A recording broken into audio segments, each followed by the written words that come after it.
Hello, everyone, and thank you so much for joining us today. Good morning, good afternoon, good evening, wherever you are in the world. We're very happy to have you joining this alumni panel for our Global in Business and Society program. My name is Camina De Paz. I'm the Managing Director of Global Initiatives at the Yale School of Management. I've been working at SOM for 7 years now. Most of my journey has been with the Global Network. And the different schools that are part of the network. We do different initiatives. And then recently I have taken over admissions for this fantastic program, the Master in Global Business and Society and the Master of Advanced Management. I'm here today with a pool of alumni that have gone through the program. And I want to thank you all for making time in these very difficult times. And then also as you're working, making time for us to share your experience.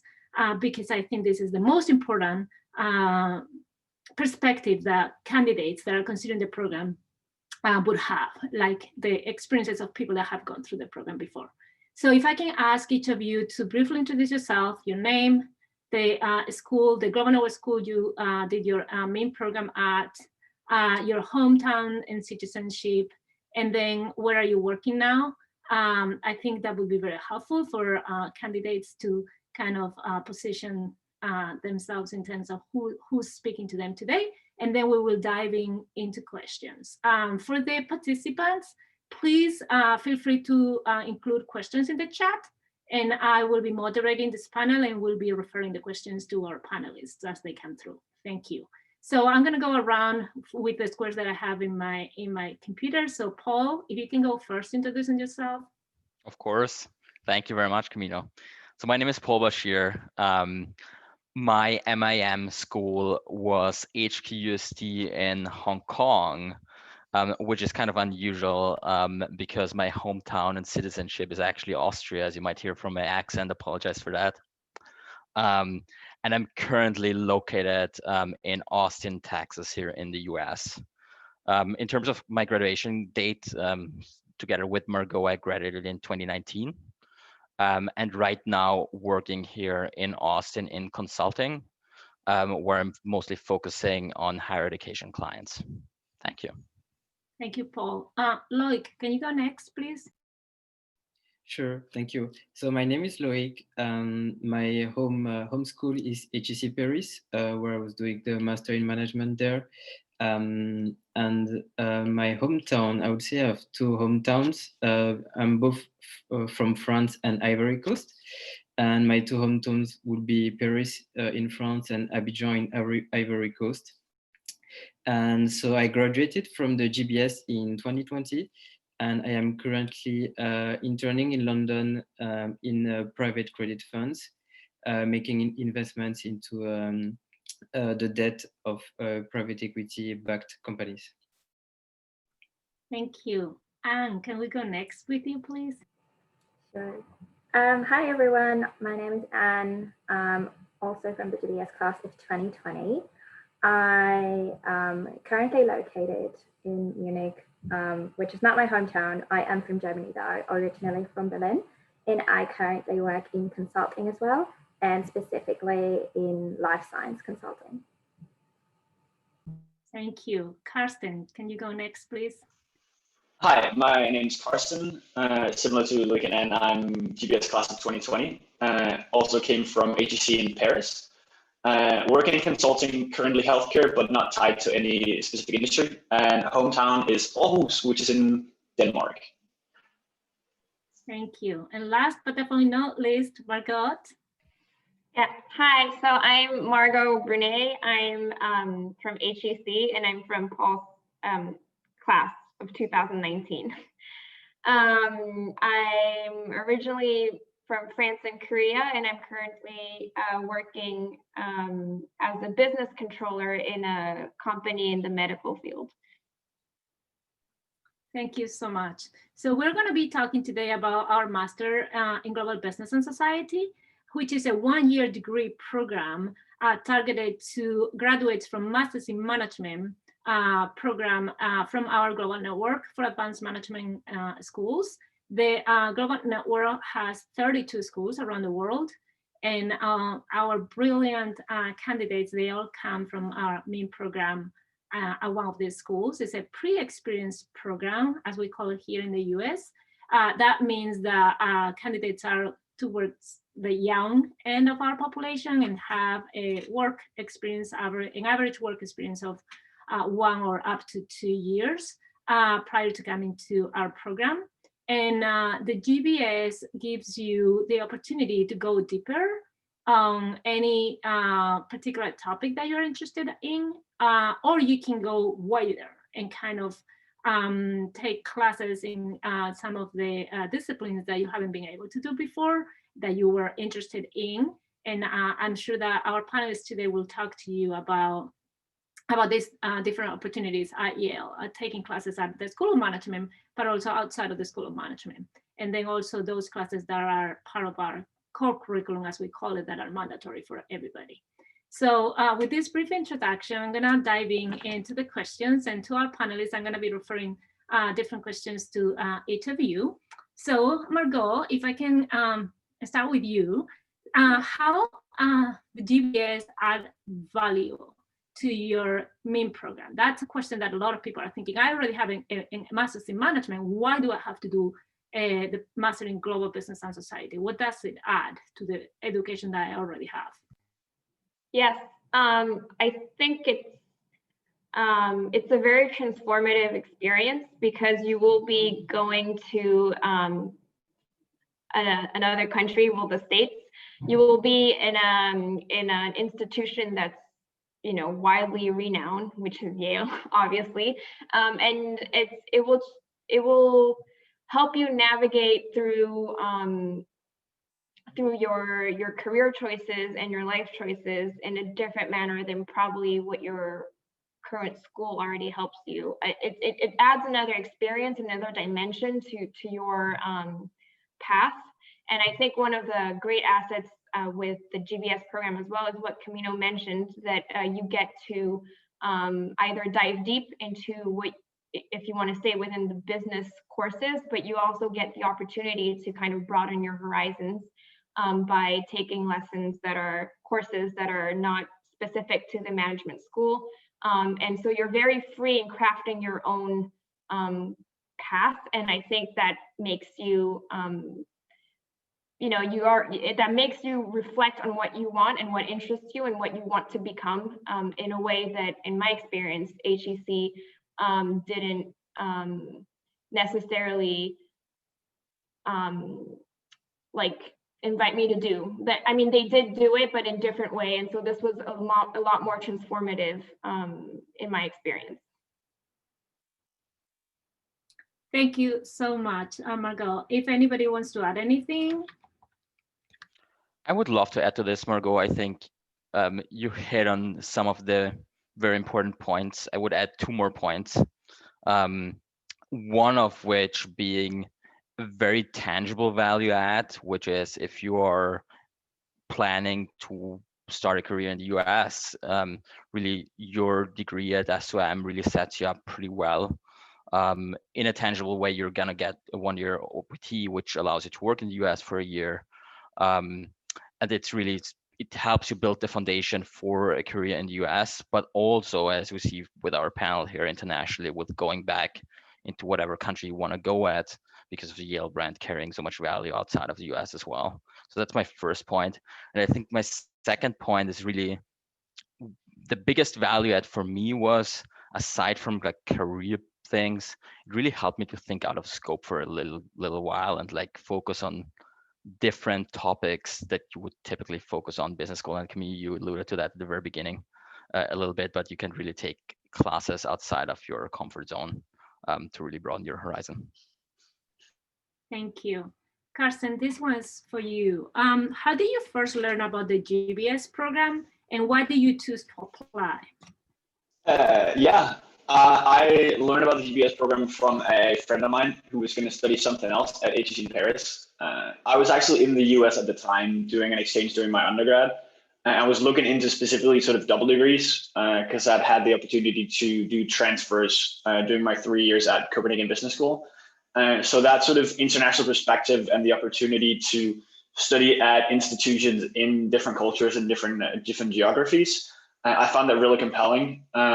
And then reading into the program, as Margot and Paul touched upon, sort of the opportunity to specialize or generalize, depending on what your area of interest is, was one of the reasons why this particular degree compelled me within that sort of broader spectrum of studying outside of my home country of Denmark. Thank you. Anne, can you describe to us what an average day was like for you at the GBS program? Sure. I mean, an average day is kind of hard to say because I do feel like every day was a little different. But if you break it down, I mean, you go to class and that may be your GBS core classes or your electives at whichever school they may be, if at SOM or somewhere across Yale University.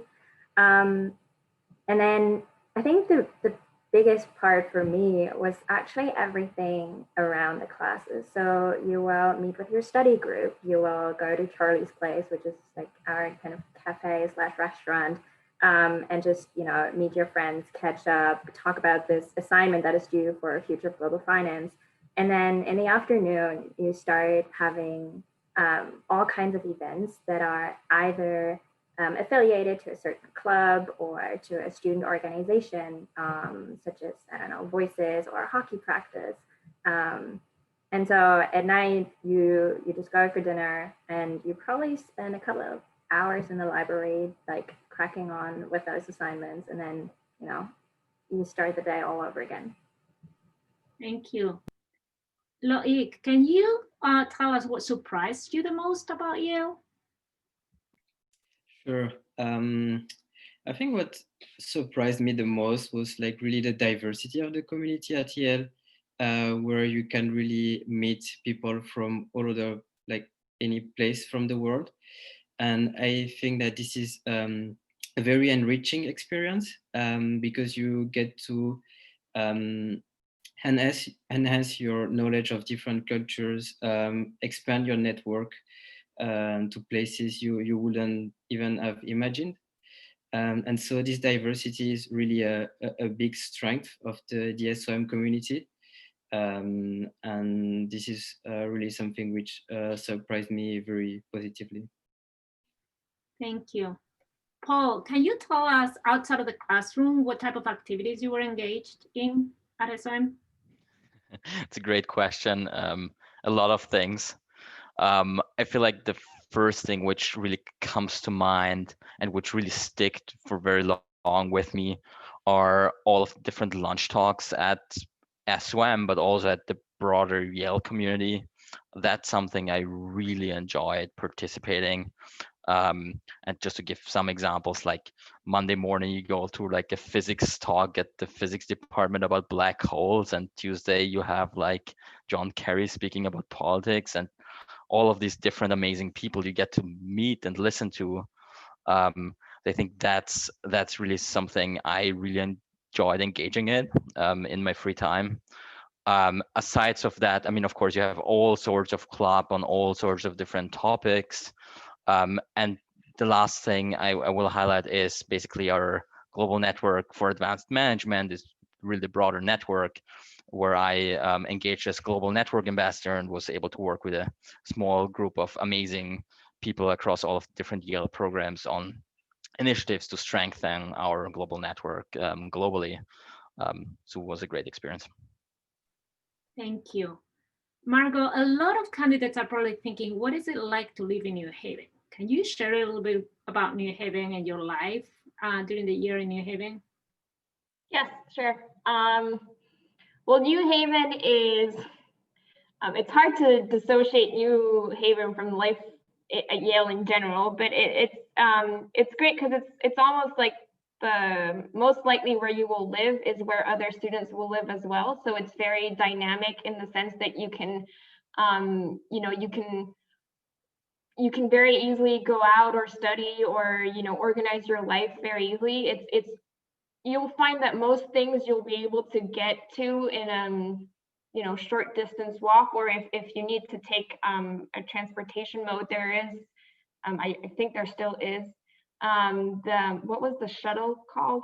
I don't remember, but there's a shuttle Yale shuttle.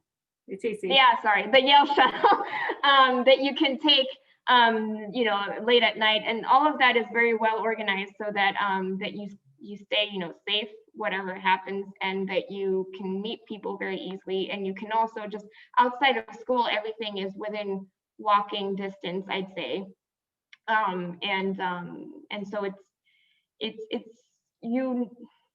a very yeah, I mean, I would say it's just very dynamic.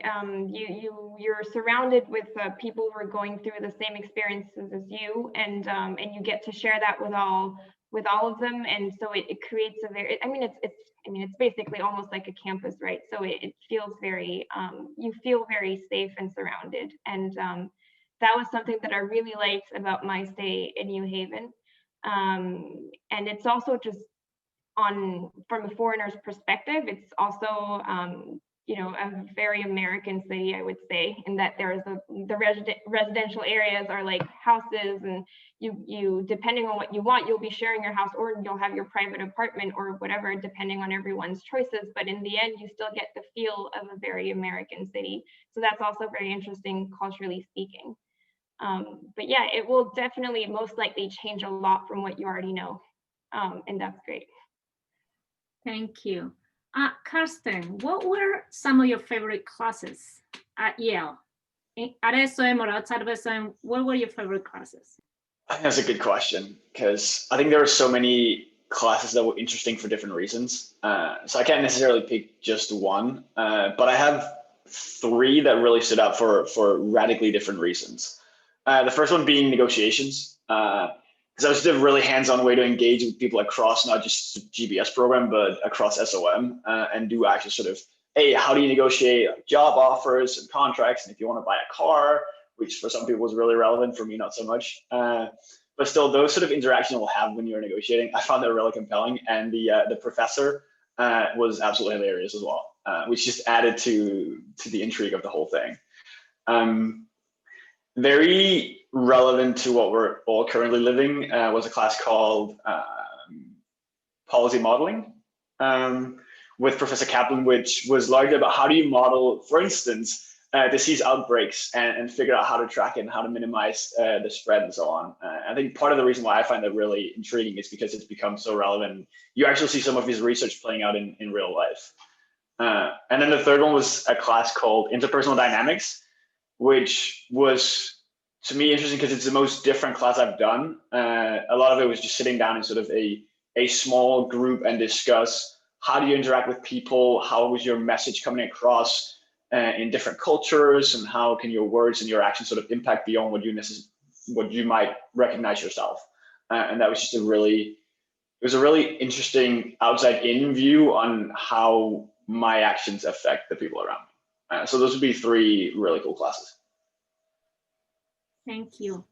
Can you share some tips for a successful application? People are considering to apply now, and clearly your application was successful. So what tips would you share with candidates that are now putting together an application for us? Sure. So disclaimer, I cannot guarantee success, but this is what worked for me. I think when you apply, it's very important.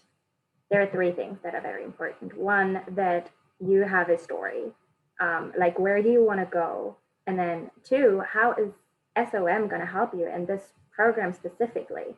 I mean, all of the applicants come from a master's already, so I think it's important that you understand and you show the admissions team that you understand the added value of the program and how you're going to leverage that.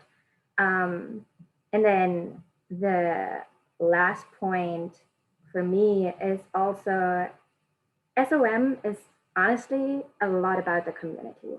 I don't know if the other panelists will disagree, but the SOM community, it's like a family, honestly. Everyone is so supportive. And I think that is very, very crucial also to the school to kind of, to keep that spirit amongst students. So they look for people that are willing to engage with the community and that know how they will integrate into and also help the community progress So make sure that you know what you can bring to a diverse pool of students, and make sure that you know like which initiatives, for instance, you would like to support, or how you can engage with the wider SOM student body. Thank you. Yeah, you touched all the important points that we look for in an application. So great. Loic, how often do you get to interact with the students from other programs at SOM, or even students from other schools within Yale? I would qualify this level of interaction very high, and this is also something which quite surprised me. Firstly, you can take classes outside of SOM, and speaking of my personal experience, I took some classes at the Yale School of Forestry, for instance, where like for this class, I got to meet a lot of people, both from the School of Forestry, but even from other schools at Yale, and many people from other schools, such as the School of Public Health or Law, also come to SOM to take classes. So you really get to meet quite a lot of people from other programs and get to know them. And so this level of interaction is also something which is very, very unique and beneficial to this master's degree. Thank you. Paul, how have you expanded your network? I mean, you went to HKUST, then you came to SOM. How have you expanded your network after these two amazing programs in these two amazing schools? I mean, two amazing schools, you named it, two amazing programs. I even did an exchange at ESADA in between, so I did like the full global thing. How have I expanded my network? So the way I would describe it is now it feels like every place I travel, I have a couch to crash on because all of the people are all over the place. And this is really helpful. And it's very helpful to really have people all over the world, in the US and outside of the US. Yeah, and it's been just a crazy, amazing experience to be just connected with all of these different people and to stay in touch with all of these people, frankly. We, like Margot and I and our class, we basically have a call every quarter where we just all touch point and just catch up, and different people dial in from time to time because everyone is busy, but like you get good group together and stay connected with really your friends. And I think they're friendships for life. And I think that's what really matters. Thank you. I want to encourage everybody on this webinar, the participants, to ask questions in the chat. We are answering questions, but we want to make sure that we answer the right questions, the ones that you are facing today. So please, if you have questions, put it on the chat. I'm looking through them, and I will be targeting them to the right panelist in our webinar. Thank you. Karsten, there's a question about M2M versus standalone GBS. Can you explain a little bit what that is, that M2M and the GBS? How do they combine together? Because it might be confusing for some people that are looking. It's like, I don't know the difference between the M2M and the GBS. Sure. I can speak to my experience with M2M at HEC and Yale. I don't know if it differs with any of the other schools. My assumption is that it doesn't necessarily. There, confirmed, it doesn't differ. So I'm speaking to hopefully all of everything. The main difference is that you make up your mind that you're interested in this double degree from the get-go. So when you're applying, you're not applying to one of the MIM programs, and then during that program or after that program, you decide if you want to apply to the GBS program. You're applying for sort of the full package combined. You send in one application that goes to both schools, and then you'll know when you start your MIM year that the second one will be at Yale SOM, which doesn't change much in that first year in terms of what you're actually covering in the classes. You're still in the same classes, you get the same electives at whichever school you're going to be at, but you will know already what your specialization or generalization is going to be in the second year. And at least at HEC, there were quite a few of us, so you'll start creating some of those bonds, at least with the people that are coming from your MIM school to Yale, and have that sort of base network or foundation of people you know as you're moving to a new city, which was helpful in the transition. And to me, it was also just peace of mind, knowing that I wouldn't have to necessarily balance my MIM studies with then applying for a second year at Yale, because I'd sort of done all that up front and I knew what I was getting into right from the get-go. So it's, for me, it was mainly the certainty, but the content doesn't actually change. Thank you. Thank you. Great explanation. Margot, we have a question about how were the classes different or not from the classes that you took at your Grosvenor Work School? Great question. So I would say they were pretty different in the approach that Yale has in courses. Yale has a much more kind of holistic approach to, I mean, SOM has a lot more holistic approach to a topic. So oftentimes, for example, at HEC, and I think in most other business schools as well, you'll have like marketing classes or finance classes or, you know, different buckets of courses. And at Yale, they kind of invite you to start thinking about things on at every level, right? Because it's not in when you're going to start working, or even when you're going to start handling projects, they're not always well defined. And so we had classes that were, of course, had topics, but they really approached you to invited you to kind of think about it in all the different aspects. And bring in all that you already have and kind of tie all of those different classes together and use everything that you already know. And so I think that approach today at work is really, really helpful and is actually what happens in real life. So in that way, I think it's the real value added that Yale has in terms of how you approach a class. And you also get to, and this is maybe specific, I don't know, again, I'm talking mostly about HEC, but in terms of teamwork as well, I felt that Yale functioned a lot with teamwork. And again, comparing what life in school is and life at work will be, you most likely will be working within a group. And so already getting you used to working with very diverse people is also a great asset that Yale brings in, and we've already touched on that point. But you will meet a lot of very different people from different backgrounds, and so yeah, I mean, so in that sense, I would say that they're very different, and in a good way. So you will learn a lot through this experience. Thank you.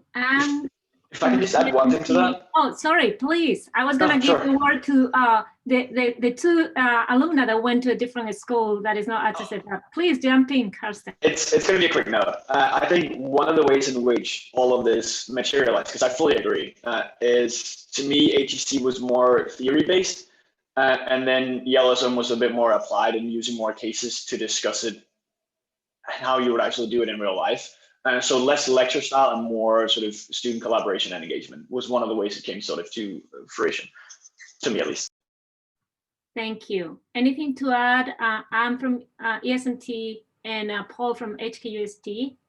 Yeah, I actually have something to add, because at ESMT, the classes that you take, they're pretty set. So you do have kind of different specializations, but within these specializations, you don't have the variety of electives that you have at SOM. And so one way in which classes differ already is just the type of classes that you can take, right? So they go much more into detail, and they're much more focused on specific industries at times.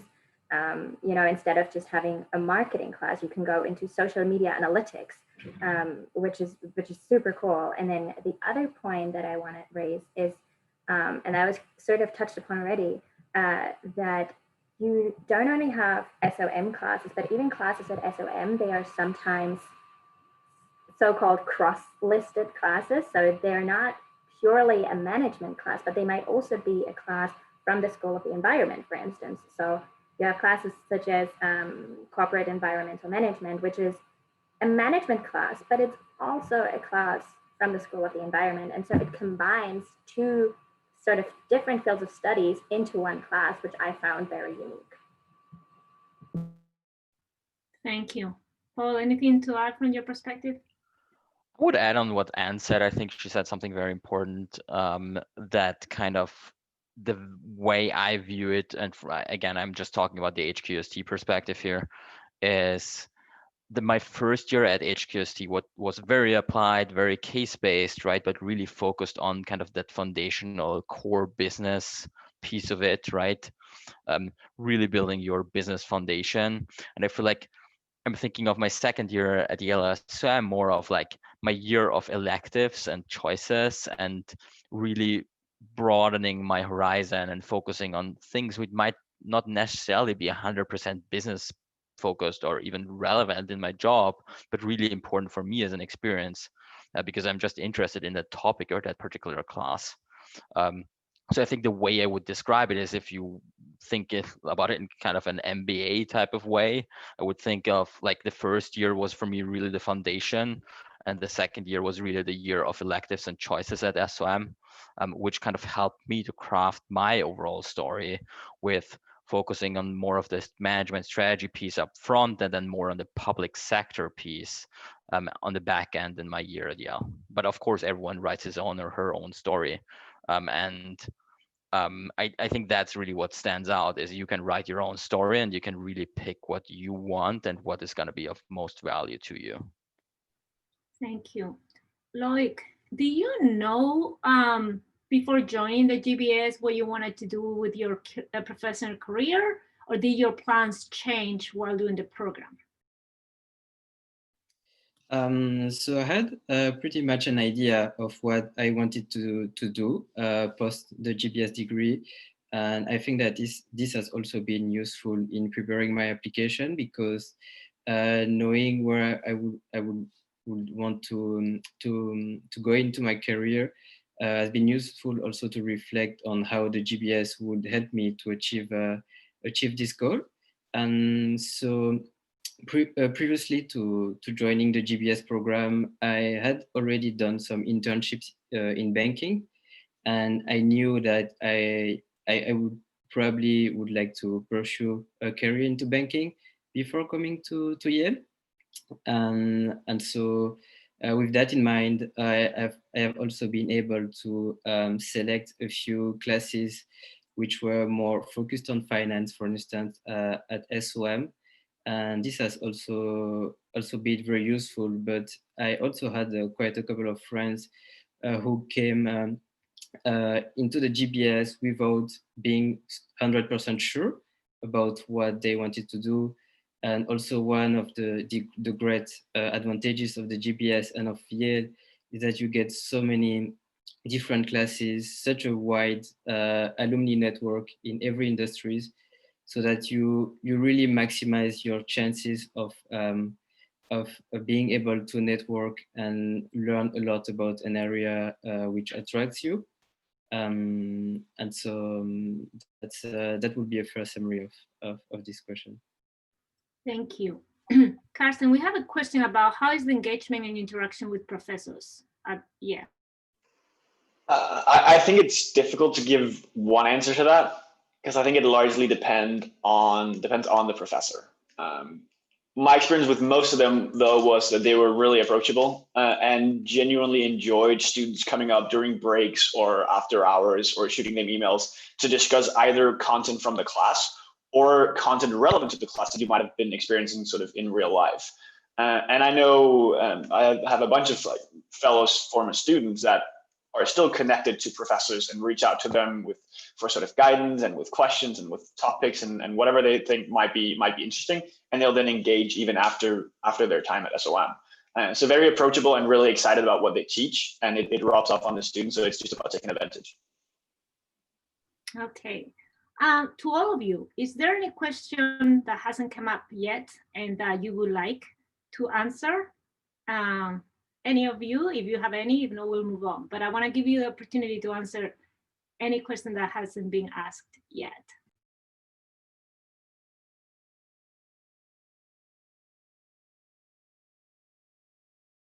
Okay, I'm doing a great job then. Okay, so we don't have any more questions coming in, but I don't want to wrap up the webinar without giving you the opportunity to give a piece of advice. Oh, sorry, Carsten, you want to say something? I think Carlos Wang has his hand raised. I don't know if participants can or attendees can actually ask a question, if that's on purpose, or if it might make sense to just write the question in the chat, just so we don't wrap up before that's actually out of the way.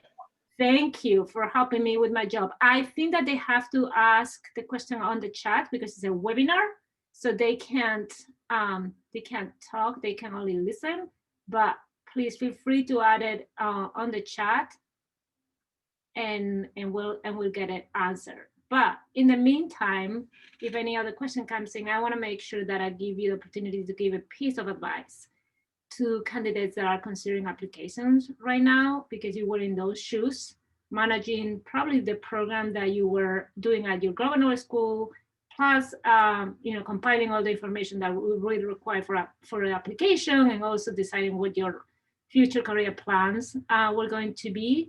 What would be your one piece of advice for people considering the program? Paul, can you go first? Of course, yeah. I would love to build again on what Anne said before on her question on like recruiting. I think Anne, you said it's important to have a story and to understand the value add. And I truly believe in that, because I really think it's not just important for the application, but it's really important for your own decision-making process and sanity, because I mean, at the end of the day, it is an important choice. It's 1 year you're gonna be spending somewhere else, right? It's on top of your degree. You wanna really spend some time understanding for yourself how this fits into your bigger picture and how this adds value to your overall experience. Less for the application, of course, it should come across in the application, but I think it should be really an exercise you should go through with yourself to figure out what this is, how this is helping you in your career and personally in your development. Thank you, Paul. Anna, So, I'm gonna, oh, sorry. Go ahead, Margot. Really sorry. I just want to bounce on what Paul just said. That like career choices and you know what you envision your career to be like changes over time. So it's I mean, I agree with everything Paul says, but I just want to add that you will find yourself questioning a lot of things, and plans do change over time. So it's not like you have to have a set plan. My own personal experience, I since I joined GBS, I changed 3 times, and now I'm happy where I am. But it did take me a while to get where I am, and but Yale has always been very supportive of that and of the process of asking myself where I want to go. But yeah, just rest assured that you're allowed to change your mind, and that they will give you the tools to do that. That's a very good point, especially for people that are early in their careers.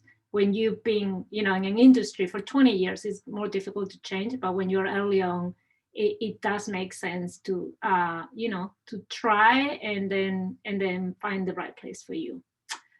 We have a question coming in. So you will give you a piece of advice, but I also want you to ask this question because you just recently graduated. So you were part of the spring semester with the pandemic. And we have a question about, could you say a few words about how Yale handles the COVID situation?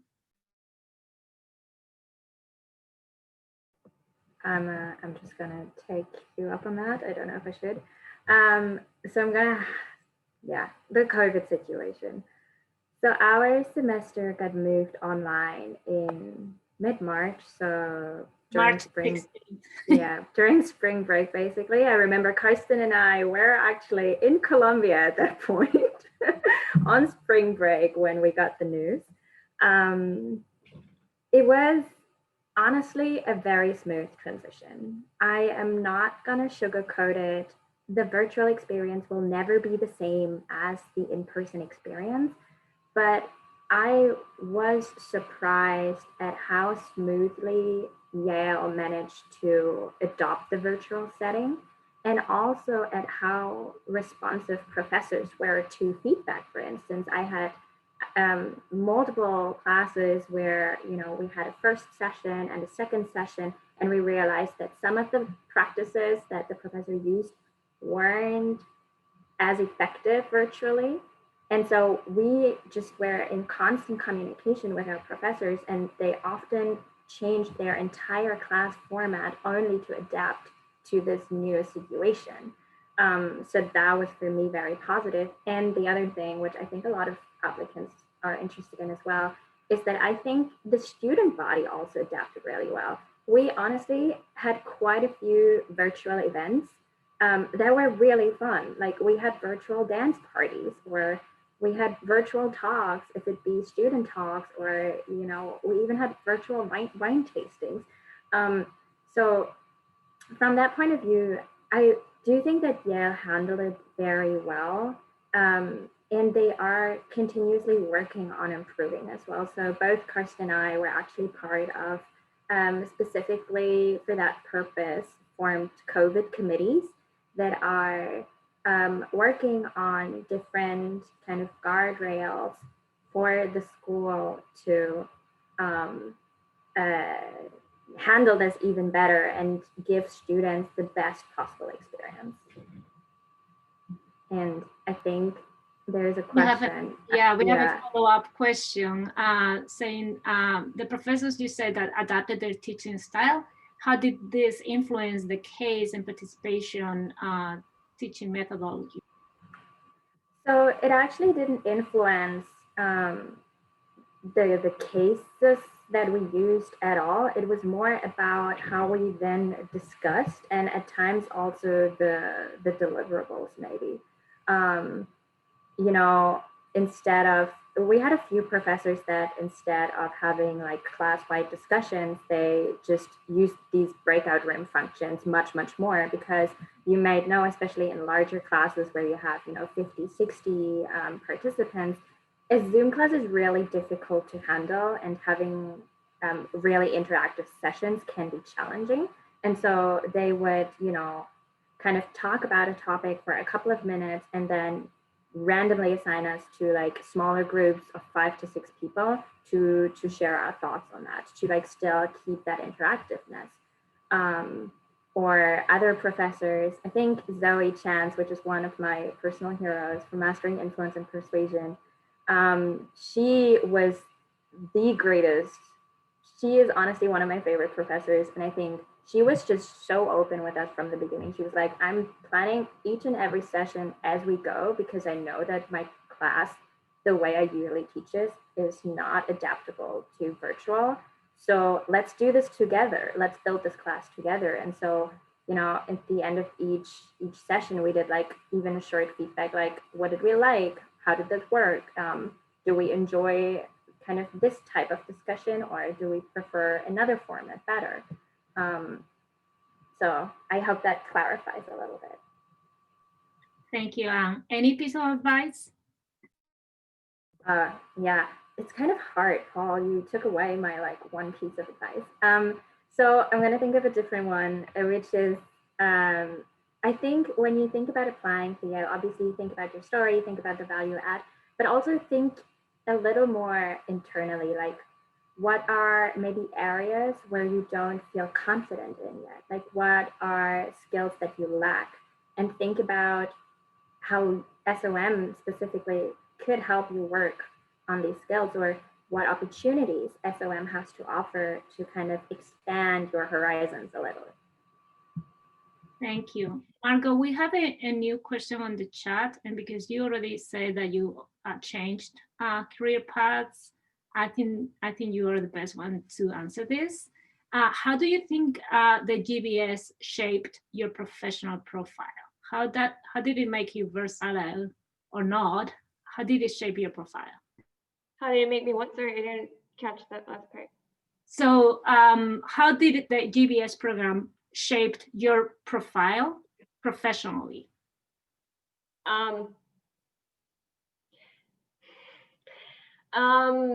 I'm just trying to think quickly. I think that one thing that I definitely learned through GBS is how to adjust quickly. After that, all of the changes that happen are usually like, you can't predict everything. It's personal change. It's also, I had a job, it didn't match at all what I signed for. And so I had to rethink everything. And so I would say that where I felt like Yale really, really helped me, and they helped me even after I graduated, was the whole career development office was always there to make sure that I took the time to think what was important to me, what I wanted to find in work, and how I wanted to develop, and if what I was doing right now was going to help me get to where I wanted to go. Because it's also, some of you will find your dream job from the get-go, and some of you will kind of, have to take steps before getting there. And also dream jobs change over time, so it's also always a question of adapting and adjusting.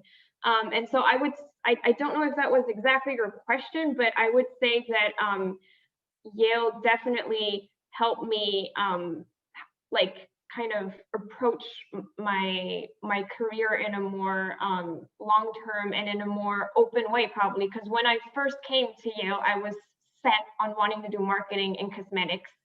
And that's what I wrote in my application, and that's what I really, really wanted to do. And after taking different classes and after talking with the career development office, I realized it was much too specific for, I would not be happy being in there in the end. And so kind of really, like I said, it was the whole process that really helped me. And after that, everyone's experience will be different. It also depends on what you want and what you have been through. So that Yale will help you, and you will have your own experience. Thank you. Any final piece of advice for our attendees, Margot? Yes. It kind of goes back to what I was saying, but I would say stay open. Try to try as many new things as you can, because you probably will feel like there are so many things to do at Yale. So do it, try, get out of your comfort zone, but also try to stay a little bit focused still on what you want, because you might get a little bit lost at first, which is normal. I think we all at first were a little bit overwhelmed with all the choices that we had. So try it all, and then focus, take your time to try before focusing on things specifically. Thank you. Loic, any piece of advice from you? I think that my piece of advice would be very similar to the one from Margot, which would be really think about how Yale can help you achieve, one or like several goals or opportunities you target. And then you will have like definitely the resources to look for and to focus, but also really think about between this big diversity of classes you got there, about things you would like to try, because also like it's very likely that it's your graduating degree. So it's the last time probably in your life that you will have like a lot of time to also try something which is new. So don't hesitate to go out of your comfort zone and try something. And also one thing I would add is also like to keep doing events like this. Every opportunity you have to learn about the degree, to learn about Yale and the GBS, you should really spend some time on it. Go through the website, go through the brochure, try to learn about the classes, the teachers. Try to reach out to also alumni like us to ask the questions you have. This has been really helpful in my application as well. So I would definitely encourage all candidates to be very proactive in shaping their journey at Yale. Thank you. Carsten, I put you in a difficult situation because everybody has given their advice already. Anything to add, or they have said everything already? I think they've covered most of it. I think the one slight twist on it I'll add is make sure that if you decide to apply, you apply for the right reasons. And that's not to say there's one set of right reasons, but there's got to be some reasons that are right for you.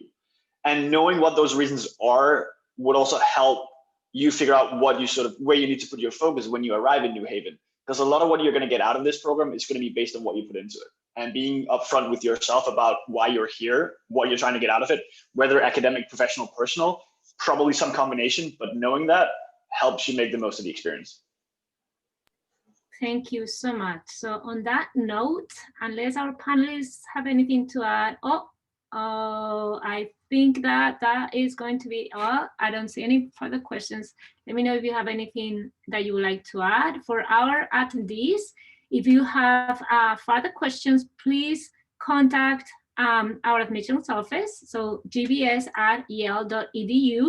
and we will continue answering your questions. We will also put you in touch with some of these fantastic alumni. They have allowed us to share their contacts. If you have further questions for anybody in particular or for our office. Anything final comments or thoughts from our panelists? No. Thank you so much for your time today. Thank you to the attendees as well. And we look forward to continue our journey in the GBS program and definitely staying connected to our fantastic alumni and hopefully hosting new students in the upcoming year from the attendee pool today. Thank you, everybody. Have a great rest of your days. Bye, everyone. Thank you. Thank you.